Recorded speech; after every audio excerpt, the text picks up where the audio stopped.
Dear colleagues, excellencies, before we conclude this session of the general debate, I would like to tell you that one delegation has requested to exercise the right of reply.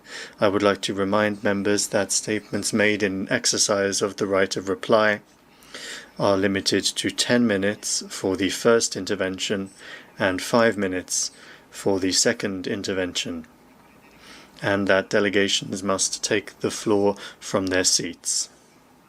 I now give the floor to the representative of India.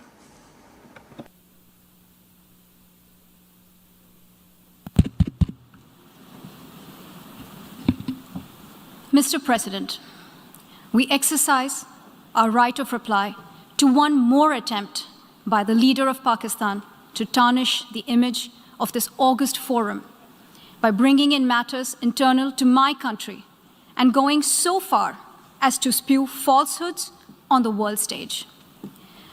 While such statements deserve our collective contempt and sympathy for the mindset of the person who utters falsehood repeatedly, I am taking the floor to set the record straight.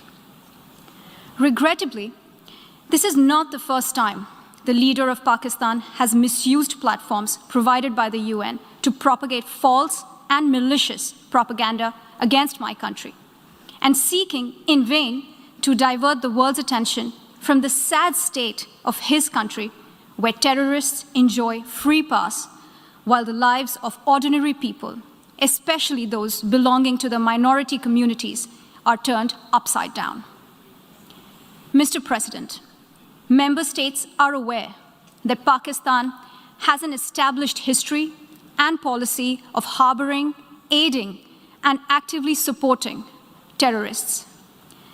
This is a country which has been globally recognized as one openly supporting, training, financing, and arming terrorists as a matter of state policy. It holds the ignoble record of hosting the largest number of terrorists proscribed by the UN Security Council. Mr. President, we marked the solemn occasion of the 20th anniversary of the 9/11 terror attacks just a few days back. The world has not forgotten that the mastermind behind that dastardly event, Osama bin Laden, got shelter in Pakistan.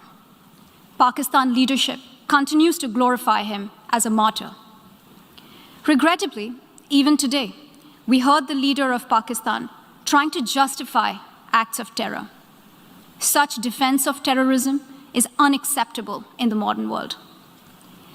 We keep hearing that Pakistan is a victim of terrorism.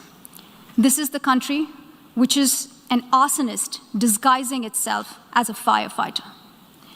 Pakistan nurtures terrorists in their backyard in the hope that they will only harm their neighbors. Our region, in fact, the entire world, has suffered because of their policies. On the other hand, they are trying to cover up sectarian violence in their country as acts of terror. Mr. President, this is also the country that still holds the despicable record in our region of having executed a religious and cultural genocide against the people of what is now Bangladesh. As we mark the 50th anniversary this year of that horrid event in history, there is not even an acknowledgement, much less accountability. Today, the minorities of Pakistan, the Sikhs, the Hindus, the Christians, live in constant fear and state-sponsored suppression of their rights. This is a regime where anti-Semitism is normalized by its leadership and even justified. Dissenting voices are muzzled daily, and enforced disappearances and extrajudicial killings are well documented. Mr. President, unlike Pakistan, India is a pluralistic democracy with a substantial population of minorities who have gone on to hold highest offices in the country, including as President, Prime Minister, Chief Justices, and Chiefs of Army Staff. India is also a country with a free media and an independent judiciary that keeps a watch and protects our Constitution. Pluralism is a concept which is very difficult to understand for Pakistan, which constitutionally prohibits its minorities from aspiring for high offices of the state. The least they could do is introspect before exposing themselves to ridicule on the world stage.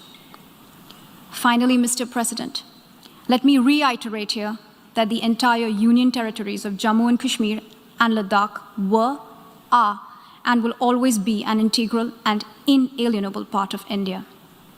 This includes the areas that are under the illegal occupation of Pakistan.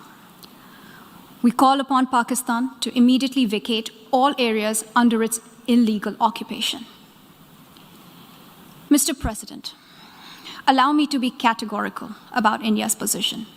We desire normal relations with all our neighbors, including Pakistan.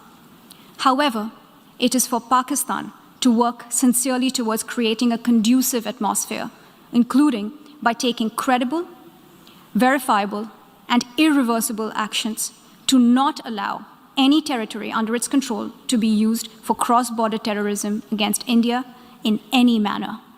I thank you, Mr. President. I thank the distinguished representative of India, and I now give the floor for 10 minutes to the distinguished representative of Pakistan.